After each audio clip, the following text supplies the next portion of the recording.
साथियों, जैसे ही अमेरिकी राष्ट्रपति ट्रंप का बयान आया कि पाकिस्तान परमाणु परीक्षण कर रहा है, ये इनके एक टीवी इंटरव्यू से निकलकर बात आई थी। अकेले पाकिस्तान का नाम नहीं आया, नाम पाकिस्तान का आया चीन के साथ, रूस के साथ और नॉर्थ कोरिया के साथ। चीन, रूस और नॉर्थ कोरिया समझ में आते हैं कि ये तीनों की तीनों वो देश हैं जो ट्रंप विरोधी हैं, तीनों एक ही खेमे में रहते हैं। पाकिस्तान का नाम हमने अपनी सहूलियत के लिए अलग निकाल लिया, भैया तुम आओ, तुम हमारे काम के हो, तुम्हारे बारे में हमें जानना है कि चल क्या रहा है। बाय द वे, मैं आपको बता दूं कि ट्रंप का इस बयान के साथ साथ ये कहना कि हमारे पास इतना असलहा है कि हम इस पूरी दुनिया को 150 बार बर्बाद कर सकते हैं, ऐसे में इस तरह की बात कि हमें भी न्यूक्लियर परीक्षण करना है, डाइजेशन से परे ले जाता है। अमेरिका इन दिनों न्यूक्लियर परीक्षण की तैयारी कर रहा है। यह बात निकल कर आती है उस दिन जब आज से 4 दिन पहले मैंने आपको एक सेशन में बताया था कि जब चाइना के राष्ट्रपति शी जिनपिंग के साथ ट्रंप की मुलाकात हो रही थी, तो उस मुलाकात से जस्ट पहले ट्रंप ने एक ट्वीट कर दिया था, या कहिए अपने ट्रुथ पर एक मैसेज कर दिया था और कहा था कि हमको भी अब न्यूक्लियर वेपन के परीक्षण करने होंगे। लोगों को यह समझ नहीं आया था। मैंने इसके ऊपर सेशन किया था कि यूएसए और चाइना की जो ट्रेड डील है, उस ट्रेड डील से जस्ट पहले परमाणु धमकी न्यूज के अंदर आ जाती है। तो परमाणु धमकी का न्यूज में निकलकर आना और ट्रेड डील के लिए इन दोनों का बैठना, उस समय तो लोगों को थोड़ा सा अटपटा लगा था कि यार ये हो क्या रहा है। लेकिन थोड़ा समय बीता तो समझ में आया कि इनकी नस को किसी और ने दबाया है। आपको याद होगा ना, ये सेशन जिसमें मैंने आपको ये जानकारी दी थी, मैंने बताया था। तो साथियों, उसी सेशन में मैंने आपको एक जानकारी दी थी कि जिस समय ट्रंप इनकी मुलाकात करने जा रहे थे, उसी समय पर रशिया ने दुनिया में एक नया प्रयोग कर दिया था, जिसके बारे में लोगों ने कभी कल्पना ही नहीं की थी कि ऐसा हो सकता है। रूस ने वो कर दिखाया था। साथियों, रूस ने न्यूक्लियर पावर्ड एक बुरे वेस्टनिक नाम की क्रूज मिसाइल का परीक्षण कर लिया। साथियों, ये बड़ा इंटरेस्टिंग तथ्य है जो मैं आपके साथ में रखना चाहता हूं। असल मायने में जब भी क्रूज मिसाइल्स की बात होती है,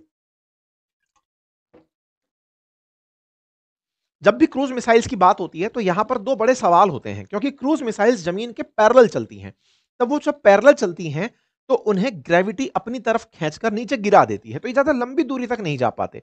और ज्यादा दूरी तक तेज फेंकने के लिए बहुत ज्यादा फ्यूल की जरूरत होती है, या फिर कहिए ऐसा पावरफुल फ्यूल की जरूरत होती है जिससे इतना बढ़िया थ्रेशोल्ड और थ्रस्ट क्रिएट हो कि ये दूर तक जाकर टारगेट को हिट कर सके। अच्छा, ऐसे में क्रूज मिसाइल्स दुनिया में बनती तो हैं, लेकिन दूर तक ट्रेवल करने वाली नहीं बनती है। आप कहेंगे दुनिया में तो इंटरकॉन्टिनेंटल बैलिस्टिक मिसाइल्स अवेलेबल है। मैंने कहा बैलिस्टिक अवेलेबल है, क्रूज नहीं है।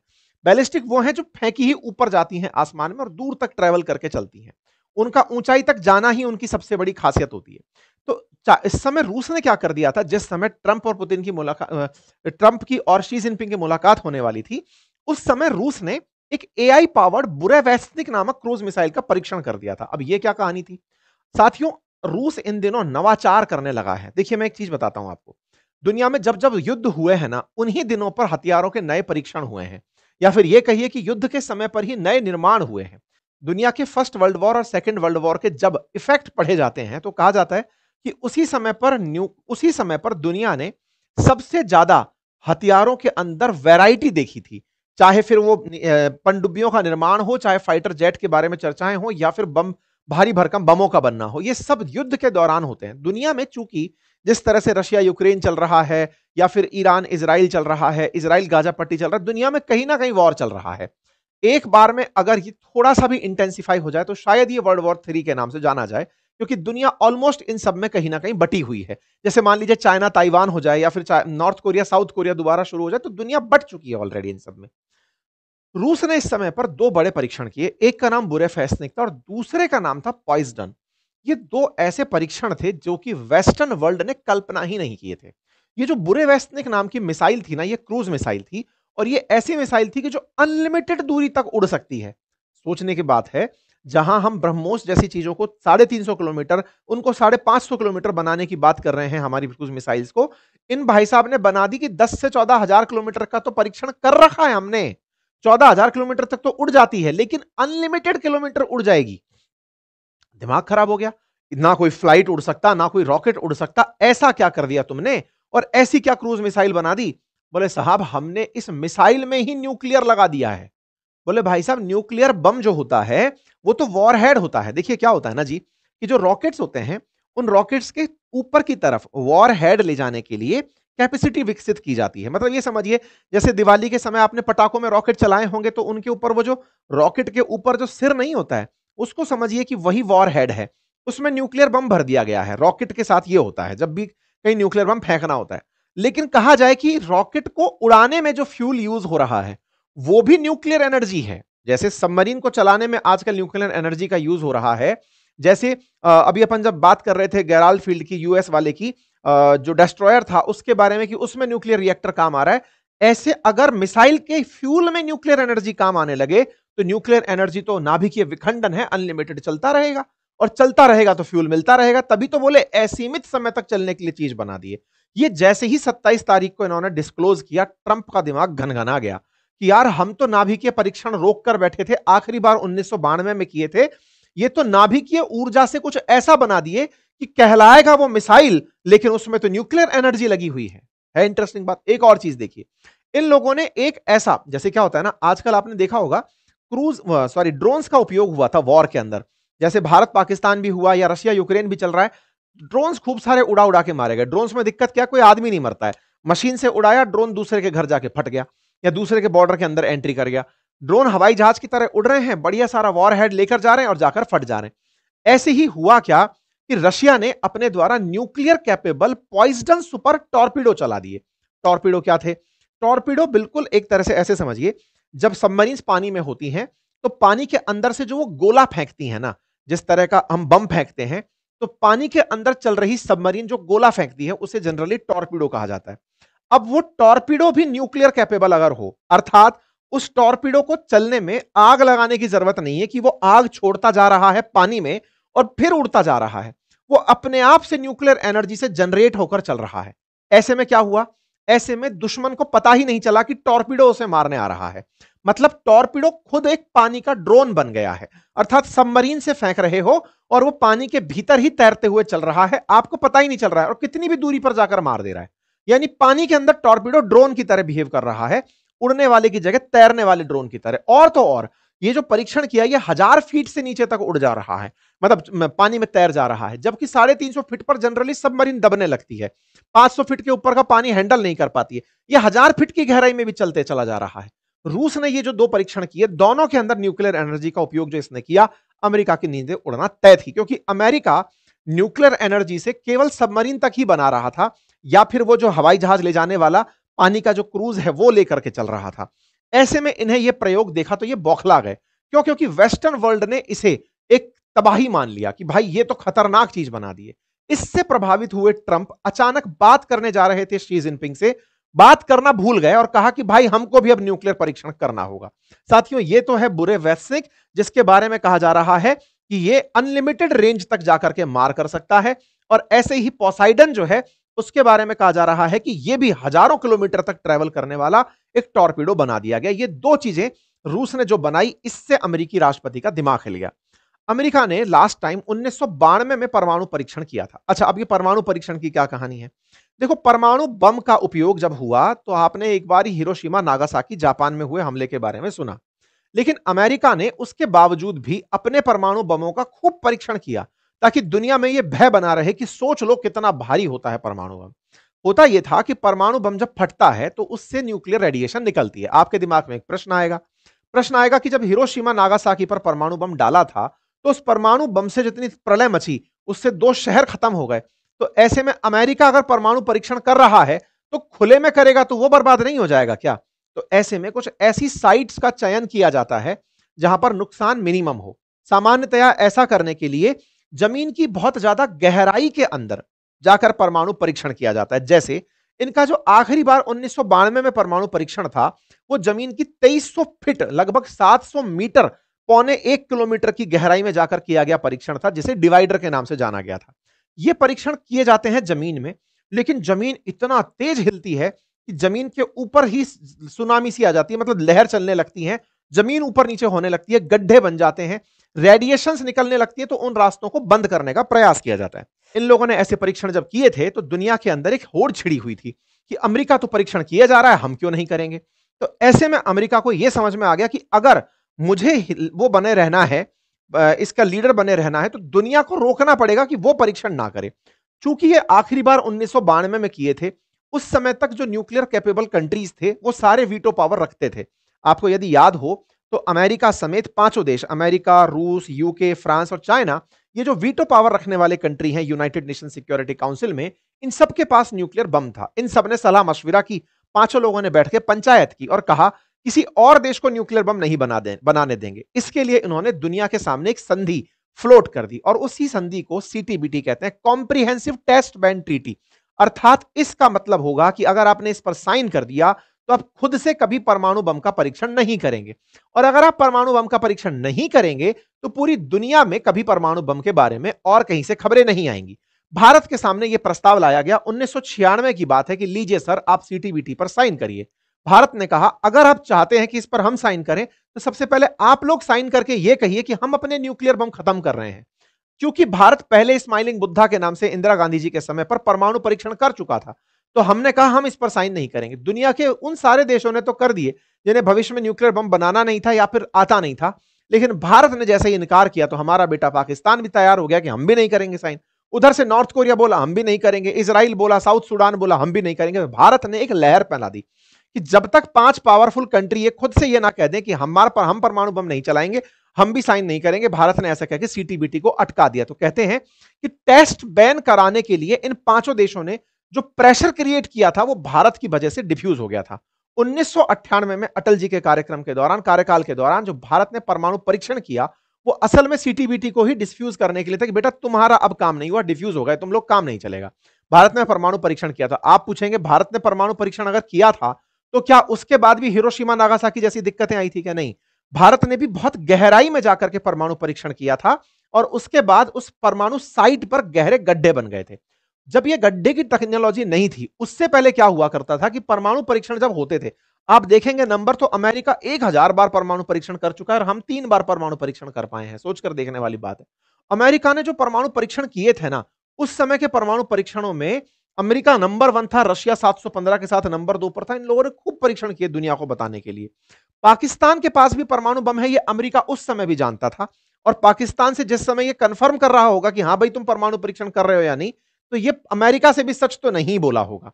आपको याद है कि भारत में जब वो हुआ था, पहलगाम जब हमला हुआ था, तब भारत ने पाकिस्तान के ऊपर ऑपरेशन सिंदूर अप्लाई किया था कि लो जी साहब हम आपको यहां से आगे मजा चखाते हैं कि तुमने हमारे यहां पर आतंकी हमला कैसा किया। लेकिन कुछ रिपोर्ट्स का यह भी कहना है कि भारत ने ऑपरेशन सिंदूर की एक टाइमिंग जो तय की थी वो असल मायने में पाकिस्तान को परमाणु परीक्षण से रोकने के लिए की गई थी। यह भी बड़ी इंटरेस्टिंग कहानी है। देखो क्या हुआ, आप सभी को यह तो मालूम है कि भारत में अप्रैल के अंदर पहलगाम में आतंकी हमला होता है। 22 अप्रैल के दिन भारत उसका बदला लेने के लिए मई का महीना चुनता है। मई का महीना चुनता है और हमारे द्वारा पाकिस्तान के अंदर जहां जहां आतंकी ठिकाने हैं वहां हमले किए जाते हैं। लेकिन उन्हीं दिनों एक न्यूज निकल कर आती है, और वो न्यूज क्या थी कि अर्थक्वेक आ रहे हैं। अर्थक्वेक आ रहे हैं 26 अप्रैल के दिन अर्थक्वेक की बात निकल कर आई। अखबार में खबर कुछ इस तरह से छिपी कि कहीं पाकिस्तान ने न्यूक्लियर परीक्षण तो नहीं कर लिया है। ये सारी की सारी जो तस्वीरें हैं न्यूक्लियर परीक्षण से जुड़ी हुई, अर्थक्वेक से जुड़ी हुई, इनकी कहानी समझिए।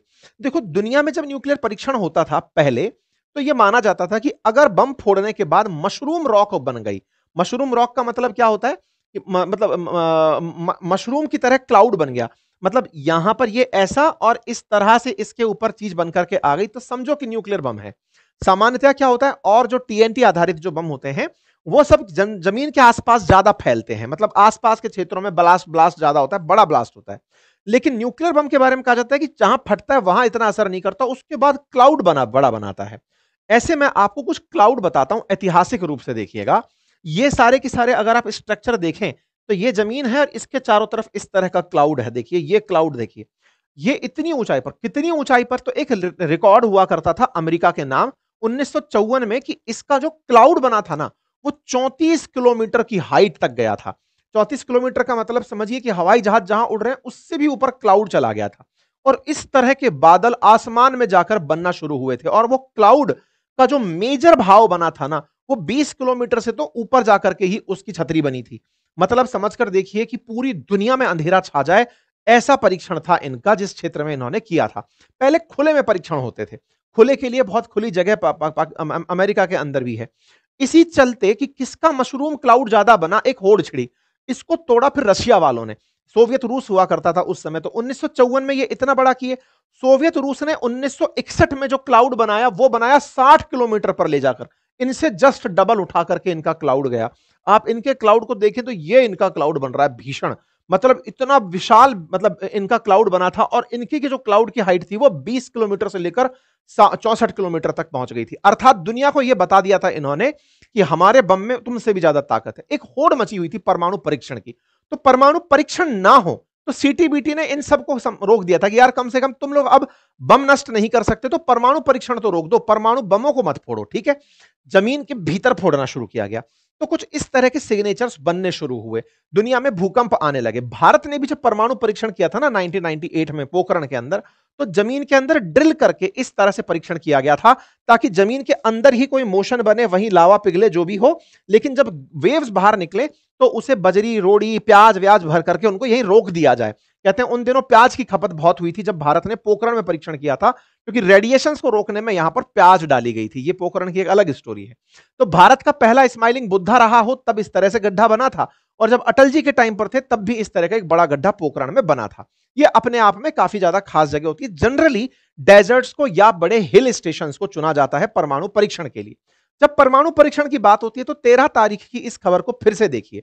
3 बड़े अर्थक्वेक पाकिस्तान में ऑब्जर्व किए गए थे, जिसके चलते आज हमें ट्रंप की बात सही प्रतीत होती है। क्यों? क्योंकि जिस समय पर जैसे ट्रंप बोल रहे हैं कि पाकिस्तान परमाणु परीक्षण कर रहा है, अब हमको वो 13 तारीख की आई हुई न्यूज सही लग रही है, अप्रैल में आई हुई न्यूज सही लग रही है, क्योंकि उन दिनों इस तरह की सिस्मिक रेडिएशंस देखी गई थी। आप 10 मई उठाकर देखें, 12 मई उठाकर देखें और 30 अप्रैल उठाकर देखें तो पाकिस्तान के अंदर हिल एरियाज में कुछ इस तरह के अर्थक्वेक ऑब्जर्व किए गए थे। उस समय पर पाकिस्तान की मीडिया में भी चल रहा था कि यहां पर अर्थक्वेक आए हैं जो रिएक्टर स्केल पर 3.5 से 4 के स्केल के हैं। पाकिस्तान में बैठे हुए इस आदमी ने उन दिनों परमाणु परीक्षण किए थे। इस बात से कहानी और तारीख का एक संयोग बनता है। अगर आप ऑब्जर्व करें तो 10 तारीख के आसपास, जिस समय भारत ऑपरेशन सिंदूर चला रहा था, उस समय इनके परमाणु परीक्षण चल रहे थे। अर्थात कहीं यह तो नहीं कि ऑपरेशन सिंदूर में आतंकी ठिकानों को नष्ट करने के अलावा पाकिस्तान को परमाणु परीक्षण से रोकना भी भारत का एक बड़ा उद्देश्य हो, जिसके चलते जब नूर खान को हमने टारगेट किया तो पाकिस्तान और अमेरिका एक होकर खड़े हो गए थे। अर्थात इनके द्वारा भी टेस्टिंग चल रही है। चाइना, रूस और पाकिस्तान या नॉर्थ कोरिया, दुनिया के तमाम वो देश अब जो पब्लिक में नहीं बताना चाहते कि हम टेस्टिंग कर रहे हैं, वो जमीन में गहरे गड्ढे खोदते हैं पहाड़ी इलाकों में और वहां जाकर के बम को फोड़ते हैं, ताकि उसके असर को रिएक्टर के स्केल पर दिखा करके कि नहीं सर, केवल भूकंप आया था और इस पर तो हिमालयी क्षेत्रों में आता रहता है, आप कोई प्रतिक्रिया ना दे सकें। ये चर्चाएं हमने उस दौर में भी की थी जब अभिनंदन को पाकिस्तान ने रख लिया था। हमारे अभिनंदन जब पाकिस्तान में गिरे थे तो भारत ने इनकी तरफ मिसाइलें तान दी थी।